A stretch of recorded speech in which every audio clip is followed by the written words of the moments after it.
पूर्वी विधानसभा से।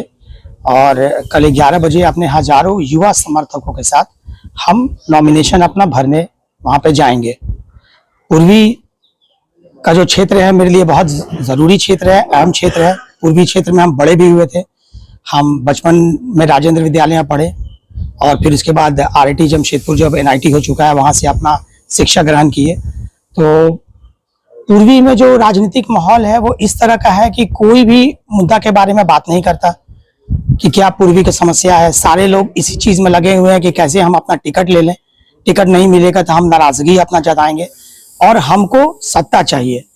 तो उनको सत्ता किस लिए चाहिए ये बात का प्रश्न है। जब उनसे पूछा जाएगा तो बोलेंगे हाँ हम ये काम करेंगे वो काम करेंगे, पर सारे लोग प्रेस कॉन्फ्रेंस में कूद के सिर्फ इसलिए आए हैं कि उन लोगों ने ये कहा है कि हम विद्रोह करते हैं या हम किसी बड़े लीडर की बेटी हैं या बहू हैं या तो हम कोई IPS हैं, जैसे हमारे डॉक्टर अजय कुमार साहब जी। पर इन किसी का क्लियर नहीं है कि जमशेदपुर का पूर्वी की जनता को चाहिए क्या। आज पूर्वी का जनता जो है, हम पूर्वी में गली गली घूमते हैं, बस्ती में घूमते हैं, सड़कों पे जाते हैं, पान दुकान पे जाते हैं, सबको यही बोलता है कि भैया हम लोग थक चुके हैं। हम लोग एक बार निर्दलीय विधायक को जिताए भी तो निर्दलीय विधायक क्षेत्र छोड़ के ही भाग गए, अपना पार्टी को भी विलय कर दिए, अपना क्षेत्र भी छोड़ के भाग गए, किसी काम के नहीं रहे। तो पूर्वी का जनता ठगा हुआ महसूस कर रहा है। तो इस ठगा हुआ जनता को एक प्रतिनिधित्व देने के लिए, उनका एक क्लियर लीडरशिप प्रोवाइड करने के लिए और विधायक पद जीत के जनता का सेवा करने के लिए हम अपना नॉमिनेशन फाइल कर रहे हैं। आप किन मुद्दों को लेकर चुनावी मैदान में हैं? देखिए, मुद्दा हमेशा वही होता है। जमशेदपुर पूर्वी का जो मुद्दा है वो सबसे बड़ा मुद्दा है रोजगार का। आप देखिए कि 1,20,000 युवा वोटर है जो कि 18 साल से 30 साल के बीच में है। लाखों में संख्या है इनका। आज 90%, 95% इन युवा वोटर्स के पास नौकरी नहीं है। ये लोग जोमेटो में काम कर रहे हैं, स्विगी में काम कर रहे हैं, दुकानों में काम कर रहे हैं, ठेकेदार मजदूर बन गए हैं।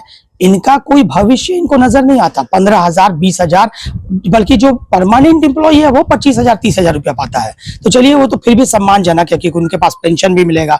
बाकी जितने भी लोग युवा हैं उनको कभी पेंशन मिलेगा क्या। तो हमारे सबसे बड़ी एम्प्लॉयर जो है वो टाटा स्टील है और टाटा मोटर्स है। तो मेरी उन लोगों के साथ बातचीत भी हुई है, बहुत फेवरेबल बातचीत हुई है।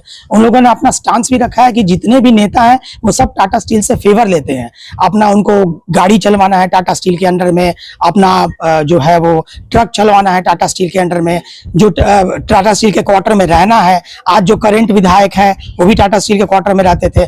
डॉक्टर अजय कुमार हैं वो भी टाटा स्टील के क्वार्टर में रहते हैं, टाटा स्टील के वेरियस पदों पे बैठे हुए हैं। और आप जो इनकी बात करेंगे रघुवर दास, वो भी टाटा स्टील के क्वार्टर में रहते हैं। तो सारे लोग जो हैं ये तो टाटा स्टील से सेवा ले रहे हैं और जबरदस्ती सेवा ले रहे हैं।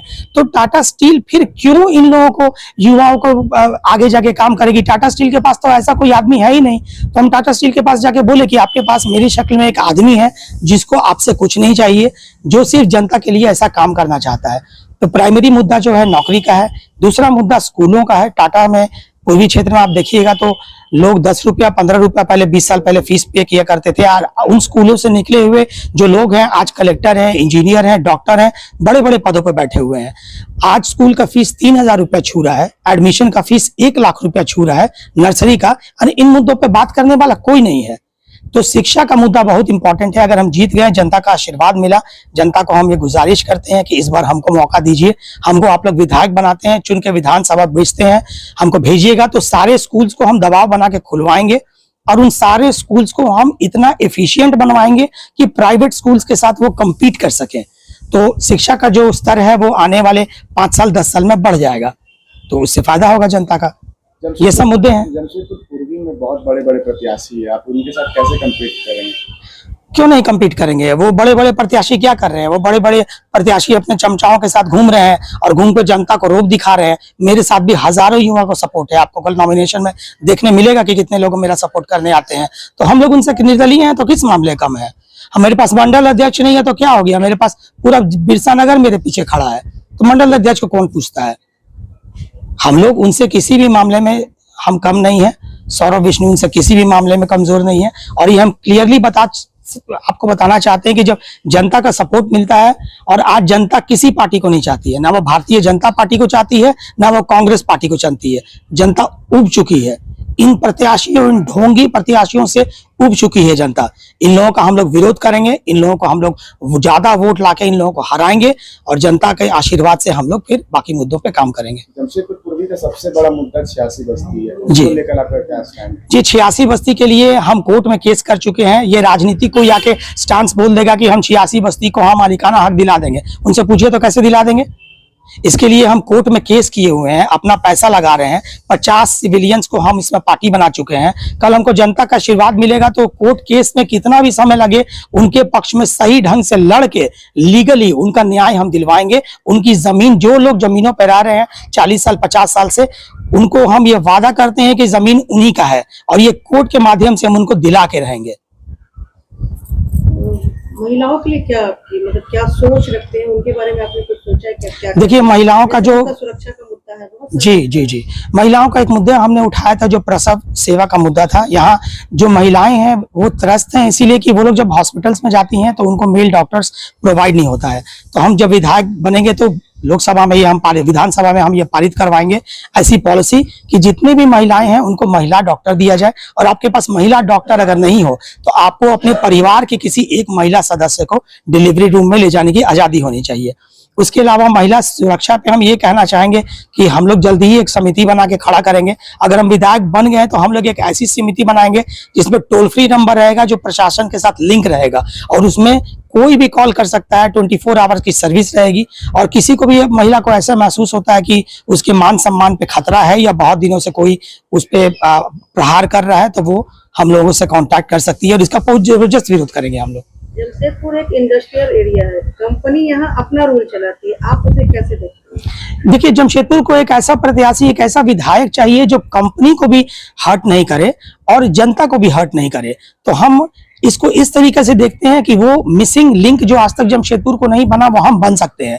जो हम टाटा कंपनी के साथ भी बैठे तो उनके भले की बात करें और लोगों के साथ भी बैठे तो उनके भले की बात करें, क्योंकि ये कंपनियां हमको बताती हैं, बहुत सारे अधिकारी अनौपचारिक ढंग पे, अनऑफिशियल ढंग पे हमको बताते हैं कि आप जितने भी नेताओं को देखो वो सारे नेता हमारे घर में रह रहे हैं, वो सारे नेता हमसे गाड़ियां ले रहे हैं, वो सारे नेता हमारे CSR के फंड के नाम पे चंदा लेते हैं, वो सारे नेता हमारे बोर्ड ऑफ, जो अलग अलग टाटा के पास तो बहुत सारी कंपनियां हैं। अब उदाहरण के तौर पर डॉक्टर अजय कुमार जो है मणिपाल के बोर्ड ऑफ डायरेक्टर्स में बैठे हुए हैं। तो डॉक्टर अजय कुमार ने कभी पहल किया कि जमशेदपुर में, वो तो एक बार सांसद भी थे और डॉक्टर भी हैं, तो उन्होंने क्यों नहीं शिलान्यास किया कोई नया हॉस्पिटल का?